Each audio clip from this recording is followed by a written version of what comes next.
Week 9 in the books. It's playoff time on Macomb Varsity. So we have a final season top 10. A lot of people look for this. Obviously, you want to finish after the playoffs. Would love to be at the top of the list. But a final season top 10 making the list is pretty good. It's a lot of fun. We had some unbeaten teams. We have 20 teams in our rankings. 19 are going to the playoffs. That's a pretty good percentage. Yeah, not bad at all. And if you look at the preseason rankings, as teams won, they moved up. As they lost, they moved down. This changes through the year, but this is a pretty good feel of where our teams are. Yeah, we had kind of a shake-up this week because we had a couple teams fall. Yes, interesting. So let's jump right in it. Division 1, the bigger schools. Joe, let's hear them. Let's take a look. Boy, how about 10 and 9? They will meet this week. Lakeview at number 10. Roseville at number 9. Warren-Mott will travel to Wayne State to take on De La Salle. They're at number 8. Port Huron Northern, which is a sleeper team, at number 7. Ike coming on strong at 6. Grosse Pointe South, after their loss to Romeo, tumbles to 5. Romeo moves back into the top 5 at number 4. Dakota, a powerful number 3. De La Salle is back in that number 2 spot after knocking off Catholic Central. And unbeaten, and deservingly so, at number 1, the Big Reds, Chippewa Valley.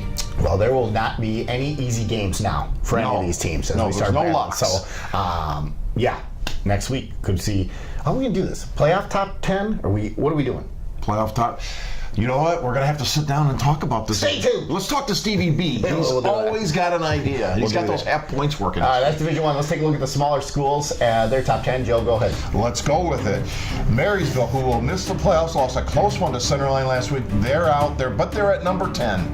At number 9, Clawson at number 9 has had a fabulous second half of the season.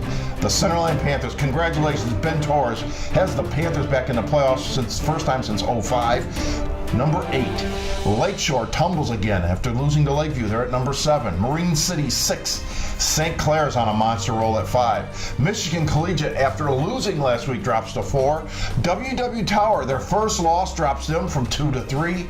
Parkway Christian, which has worked their way up the poll, they are now number 2. And Madison, number 1 from wire to wire. Just like Chippewa Valley. Yep, both are number 1 teams, right? Yep. We're 1 all the way through. Yep. And then Parkway Christian, how about that? We thought they started at 9 and moved their way up. All the way to 2. So all these teams complain about their rankings. Just win. Just win and you just move win, up. baby. That's all there is to it. That's So, it. Top 10, we'll be back with you next week after the first round of the playoffs.